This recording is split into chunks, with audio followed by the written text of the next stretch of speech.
Harkifaa daawwattootaa fi dhaggeeffattoota keenyaa nagaan keenya kabajaa fi jaalala bakka jirtan maratti akka jechaa oduuwwan wayitaa'oo yeroo kanaaf qopheeffanneen isinitti himaa dursa oduu ijoo. Waraanni bilisummaa Oromoo miseensota haaraa simachuun leenjii siyaasaa fi loltummaa kennaafii ture eebbisiisuu ifoomse. Sirna eebbaa kanatti miseensa koree hojii raawwachiiftuu ABO dabalatee qondaaltonni waraanichaa hedduun argamaniiru. Dhaloonni qubee bakka nagaatti nagaa bakka lolaatti lolaan deebii kennee injifannoo culuqaa galmeessaa jira jechuun ammoo qondaalli waraanichaa tokko dubbataniiru. Eenyutu jedhee sirni eebbaa maal fakkaata ture kan jedhu gabaasa bal'aa qopheeffanneerra kan isin biraan geenyu ta'a. Oromoon saba guddaa fi hayyoota akka addunyaatti beekumsa gurguddaa qaban qabaachuu kan ibsanitti gaafatamaan dhimma siyaasaa KFO Obbo Dajanee Xaafaa osoo walitti dhufamee hojjetame biyya kana mitiitii addunyaayuu dandeettii hoogganuu qabnaa jedhaniiru. Namni siyaasaa kun dhimmoota haala yeroo biyya keessaa fi qabsoo bilisummaa Oromoo irratti yaadota bal'aa miidiyaa biyya keessa tokko irratti kennaniiru. Dhimma xiinxalaa siyaasaa Jawaar Mohaammed ilaalchises waan jedhan qabu bal'inaan akkan isin dhageessisnu ta'a. Ibsa yeroo garaagaraatti kennaniin ofii isaanii akka Yesuus Kiristoos yookiin akka Nabiyyuu Muhammaditti fakkeessuun kan ibsan muummichi ministeera Abiyyi Ahmad Tibbana ammoo fakkeenya gannataa lafarratti isiniif ijaarreerra jechuun ija dubbii miidiyaalee ta'aniiru. Bilchiginnaan biyya gaddaa fi gadadoon keessatti dagaage badhaatuun gochaa jira jechuun dibbee sobaa reebuu itti ofeeraa yoo jedhan baay'ee oliin dhagahamaniiru. Bal'ina oduu kanaa fi dubbii ministeera muummee ammoo isinis kan dhageessan ta'a. Humnoonni finxaaleeyyii faannoo naannoo Amaaraa keessa socho'an tokkummaa uummachuu isaaniitti lallabataniiru. Gama biraan hidhattoonni finxaaleeyyii kun naannoo Amaaraatti dhufuudhaan godina Wallagga Bahaa aanaa Kiramuu wiirtuu taasifachuun gurmaa'aa wal ijaaraa fi sochii adda addaa taasisaa jiru jedhame. Muummichi ministeera Abiyyi ammoo haleellaa humni addaa fi poolisiin Oromiyaa garee kanatti eegalan adda kuchisiisaniiru. Dhimma kanarrattis gabaasa bal'aa qopheeffanneerraa kan dhageessan ta'a. Dhaabbileen barnootaa barumsa fagoo barsiisan barattoota kutaa 12ffaa dhibbeentaa 25 yoo dabarsuu hin dandeenye heeyyamni isaanii akka irraa mulqamuuf qajeelfama qopheessuu ministeerri barnootaa impaayiritti ifoomse. Seerri akkasii bahuun qulqullina barnootaa mirkaneessuu keessatti shoora olaanaa qaba jechuun ammoo waldaan manneen barnoota dhuunfaa ibseera. Kanas qindeeffanneerra kan isin biraan geenyu ta'a.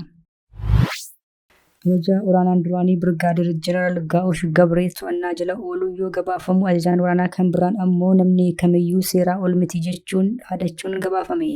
Biiroon nagaa fi tasgabbii naannichaa ammoo ibsa baaseen qondaalli waraanaa bulleessi kun naamusaa fi seera sarbaniiru waan ta'eef itti gaafatamuu qabu jedhe. Dubbiin kun mana bilxiginnaatti ammoo dheekkamsa uumeera. Dhimma kanatti gorsaa ministeera muummees waan jedhan qabu balballoota oduu keenyaa keessatti isin dhageessisna. Itoophiyaan haaromsaa guddichaa ijaaruun miidhaa Sudaanii fi Masriirraan geessee beenyaa akka kaffaluu qabdu ministeerri bishaanii fi jallisii biyyattii gaafatan. Ministeerichi haasawaa paarlaamaa irratti taasisan kanaan hangi bishaanii biyyattiin kanaan dura argachaa turte hedduu gadi bu'uu erga ibsanii booda beenyaa gahaan nu kaffalamuu qaba jedhaniiru. Dhimmi haaromsaa kun jaarsummaan dhumuu akka qabu ammoo Pireezidaantii Doonaald Tiraamp gaafataniiru. Beenyaa gaafatame yaada Sudaanii fi Itoophiyaa dubbii Pireezidaantii Doonaald Tiraamp kan isin biraan geenyu ta'a. Suuraa YouTube chaanalii kana subscribe, like, share taasisaa jechaan gara oduu bal'inaan qopheeffanneetti isin dabarsa. Waraanni bilisummaa Oromoo miseensota haaraa simachuun leenjii siyaasaa fi loltummaa kennaafii ture eebbisiisuu ifoomse. Sirna eebbaa kanarratti miseensa koree hojii raawwachiiftuu ABO dabalatee qondaaltonni waraanichaa hedduun argamaniiru. Dhaloonni qubee bakka nagaatti nagaa bakka lolaatti lolaan deebii kennee injifannoo culuqaa galmeessaa jira jechuun ammoo qondaalli waraanichaa tokko dubbataniiru. Sirni impaayera Itoophiyaa geggeessaa jiru bilchiginnaan marii fi marabbaan garaagarummaa siyaasaa jiru furuu dhiisee loltoota gananii fi rakkoo naamusaan dhifaman simachuun woboon galaa jira jedhee wayita diraamaa fakkeessaa hojjechaa jirutti waraanichi ammoo kaadhimamtoota haaraa simachuun yeroo dheeraaf leenjisaa ture eebbisiisuu ifoomse. Waraanni bilisummaa Oromoo loltoota faashistii Abiy kan barcuma aangoo dhuunfaa tiksuuf bobbaatee hawaasa nagaa irratti haleeluudhaan cinatti kaadhimamtoota haaraa kana zoonii lixaatti simachuudhaan leenjii siyaasaa fi loltummaa kennaa fi erga ture booddee bifa ho'aa ta'een bakka keessummoonni garaagaraa argamanitti eebbisiiseera. Sagantaan eebbaa kun kan geggeeffame zoonii lixaa mooraa egeree Oromiyaatti yommuu ta'u sirna eebbaa kanarratti miseensi koree hojii raawwachiiftuu ABO Jaal Qajeelaa Siraajii fi ajajaan waraana bilisummaa Oromoo zoonii lixaa Jaal Waamii Dhugaa argamuudhaan eebbifamtootaaf ergaa fi dhaamsa garaagaraa dabarsaniiru. Miseensi koree hojii raawwachiiftuu abaaboo obbo Jaal Qajeelaa Siraaj haasawaa taasisaniin dhaloonni kun dhaloota qubee isa bakka nagaan jirutti nagaa tufu isa bakka waraanni jirutti ammoo rasaasa tufu jechuun dargaggoonni kunneen haala kam keessattuu bilchina gahaa akka qabaatan ifoomsaniiru.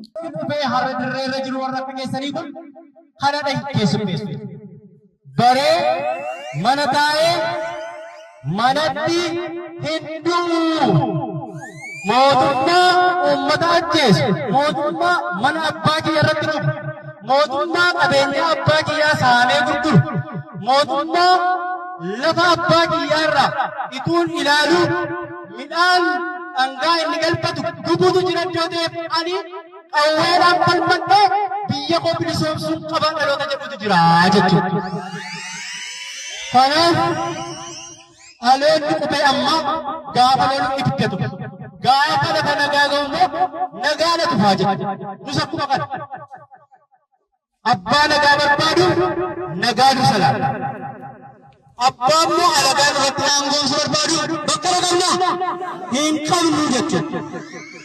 Oromiyaa bilisummaa galaanaa bilisummaa bal'aanaa warra nuu kennu barbaadaniif hin ayyamnu jechuudha. Ummatichi itti darbee bilisummaa isa galaana sana argee keessa daldalachuu qaba wareegama lubbuu kaffaluutti jirra jechuudha.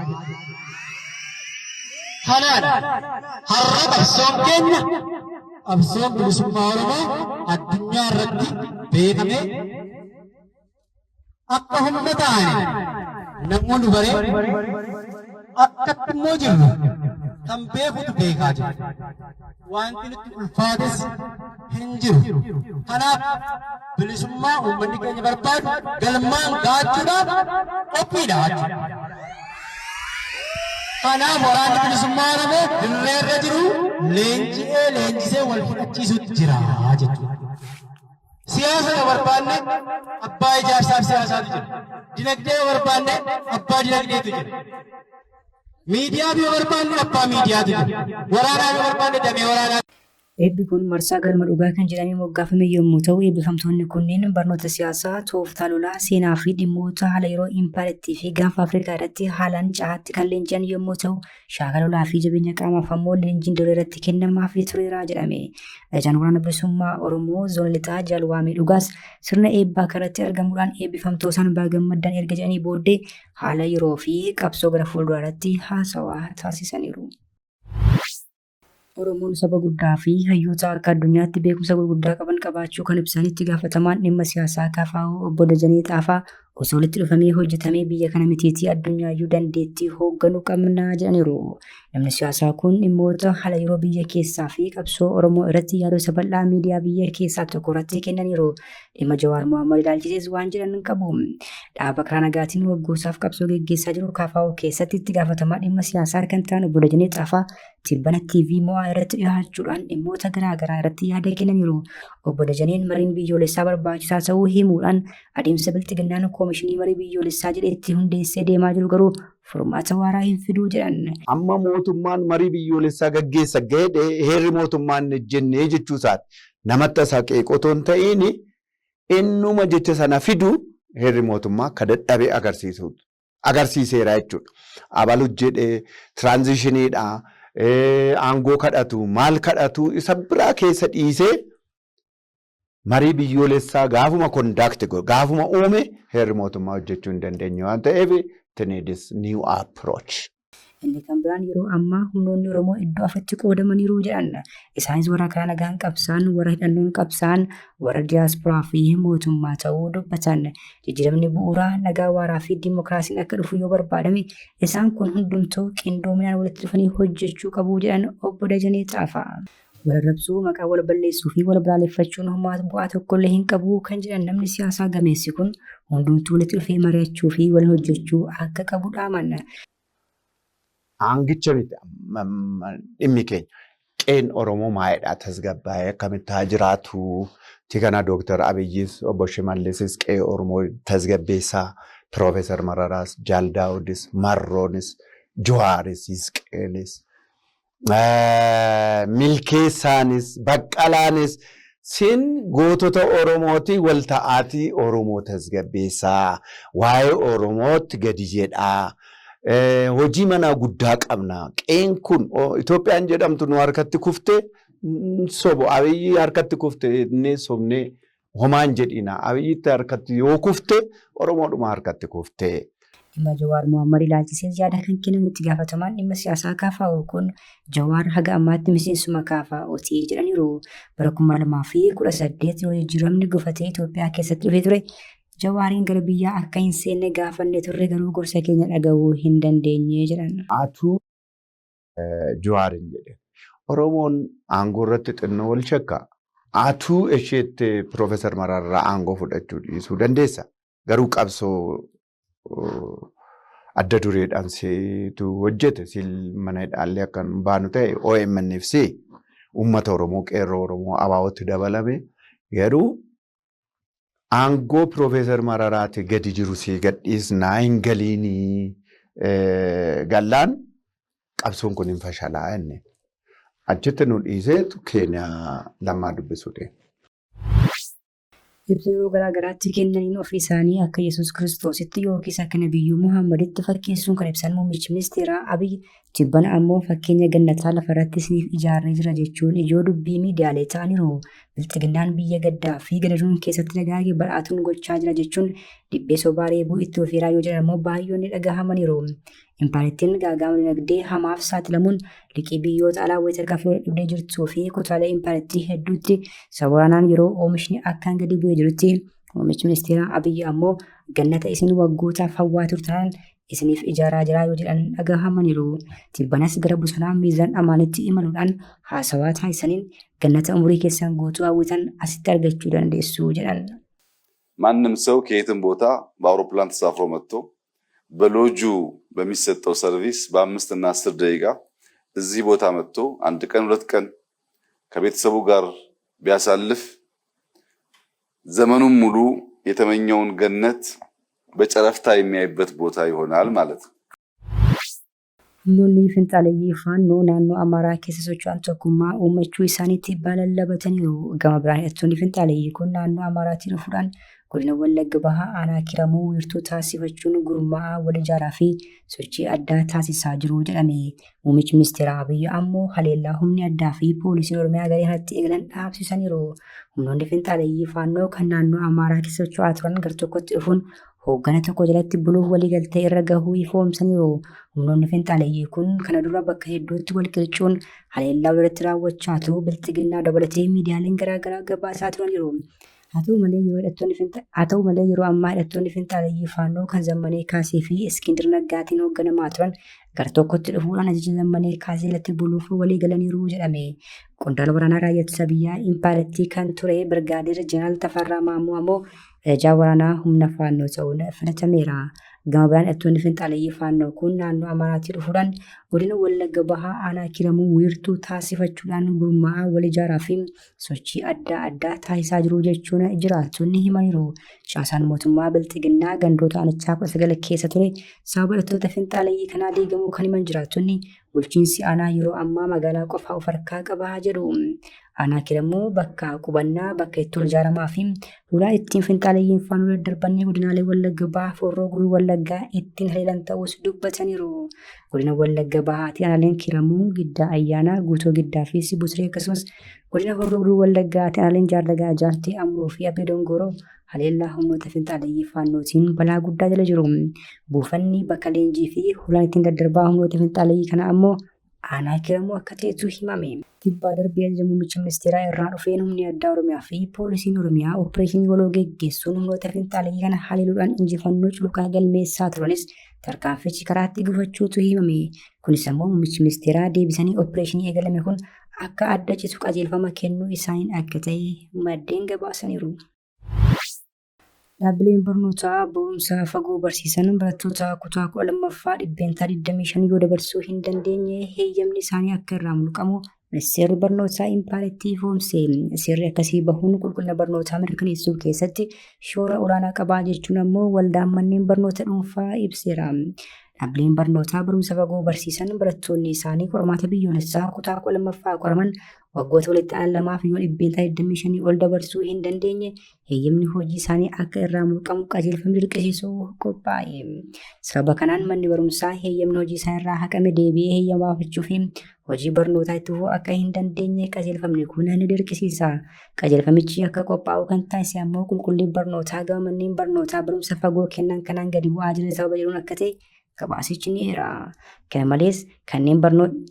Kana malees kanneen qormaata naannoo kutaa 8ffaa fudhatan keessaa waggoota walitti aanan lamaaf barattoonni dhibbeentaa 50 dabarsuu akka qabantu himame. Ajajaa olaanaa duraanii Birgaadiin Jeneraal Gaa'ush Gabree to'annaa jala ooluun yoo gabaafamu ajajaan waraanaa kan biraan ammoo namni kamiyyuu seeraa ol miti jechuudhaan dhaadachuun gabaafame. Biiroon nagaa fi tasgabbii naannichaa ammoo ibsa baaseen qondaalli waraanaa buleessi kun naamusaa fi seera sarbaniiru waan ta'eef itti gaafatamuu qabu jedheen. Dubbiin kun mandara bilchiginnaatti ammoo dheekkamsa uumeera. Dhimma kanatti gorsa ministeera muummees waan jiran qabu. Birgaadir Jeneraal Gaa'ush Gabree ajajaan duraanii humnoota nageenyaa Tigraay to'annaa seeraa jala kan oolan dhiyeenya kana. Jeneraal Gaa'ush yaa'ii waliigalaa TPLF geggeesse warra deeggaranii fi hidhattoota naannichaa bulchiinsa yeroo Tigraay obbo Geetaachoon durfamu akka jijjiiramu kan gaafatan keessaa tokko turan. Ajajoota koorii olii jedhamuun kanneen beekaman mormaa kan turan namni kun amajjiba darbe keessa hidhattoota kanneen keessaa ugguraman. Biiroon nagaa fi tasgabbii naannichaa ibsa feesbuukii isaarratti baaseen misooma naamusaa fi seera sarbanii jedhaman irratti tarkaanfii seeraa fudhachuu itti fufaa jedhe. Maqaa isaanii osoo hin eerree hooggansa loltootaa tokko tokko qaamolee jedhuun seera loltummaa sarbuun gochaa hin malle keessatti hirmaachaa jiraachuun isaanii barameera jedhe. Obbo Geetaachoo Raddaa ergaa karaa feesbuukii isaanii maxxansaniin hidhamuu ajajaa kanaan mormaniiru. Waa'ee ukkaanfamuu Gaa'ush Gabree baay'ee dubbachuu hin barbaadu. Waa'ee maalummaa isaa fi gootummaa isaa hunduu ni beeka jedheen yaada jechuun yeroo waraanaa Tigraay humnoonni Tigraay abdii kutatanii akka hin bittoofneef nama hojjetaa ture ta'uu himaniiru. Itoophiyaan hidha haaromsaa guddichaa ijaaruun miidhaa Sudaanii fi Masrii irraan geessee beenyaa akka kaffaluu qabdu ministeerri bishaanii fi jallisii biyyattii gaafatan. Ministeerichi haasawaa paarlaamaa taasisan kanaan hangi bishaanii biyyattiin kan dura argachaa turte hedduu gadi bu'uu erga ibsanii booda beenyaa gahaan nuuf kaffalamuu qaba jedhaniiru. Dhimmi hidha haaromsaa kun jaarsummaan dhumuu akka qabu ammoo pirezidaantiin Ameerikaa gaafataniiru. Masriin dhimma hidha haaromsaa guddichaa Itoophiyaan laga Abbayyaa irratti ijaartee baatii fulbaana darbe eebbisiiftee ilaalchisee atakaroo cimaa keessa seenteetti. Ministeerri bishaanii fi jallisii biyyattii Haanis Waalim paarlaamaa irratti dhiyaachuun haasawaa taasisaniin Itoophiyaan bishaan Abbayyaa hidhuun miidhaa Masrii fi Sudaanirra geesseef beenyaa gahaa kaffaluu qabdi jedhaniiru. Kan dura Masriin bishaan Naayil irraa waggaatti bishaan meetira kiiyuubikii biliyoona 55 argachaa turte kan jedhan namni kun amma garuu waggaatti meetira kiiyuubikii biliyoona 33 kan dura Masriin bishaan Naayil irraa waggaatti kuubik meetirii biliyoona 55 argachaa turte keessaa kuubik meetirii biliyoona 38 kan ta'u hir'ateera jedhan ministeerichi haasawaa taasisaniin. Hammi bishaanii Masriin yeroo ammaa barbaaddu waggaatti kuubik meetirii biliyoona 88 ta'uu kan ibsan ministeerri bishaanii fi jallisii biyyattii kun hanqina uume kana furuuf bishaan kuubik meetirii biliyoona 23.2 ta'u haala deebisanii hojiirra oolchuun fayyadamaa jirra jedhaniiru. Pirezidaantiin Ameerikaa Doonaald Tiraamp tibbana xalayaa gita isaanii pirezidaantii Masrii Abdul Fattah El-Sisiif barreessaniin dhimma hidha haaromsaa guddicha Itoophiyaan laga Abbayyaa irratti ijaartee wajjin wal qabatee rakkoo jiru gidduu seenuudhaan jaarsummaan furuu akka barbaadan ibsanii turan. Xalayaan Waayit Haawusii bahe kun Itoophiyaan qofaa isheecha fayyadamuu akka hin dandeenye akeekkachiisa. Kabajamtoota hordoftoota keenya oduun sa'aatii kanaaf qabannee dhiyaannee kana gammachuun hordoftan ture. Oduu biraan hanga walitti deebi'utti nagaatti.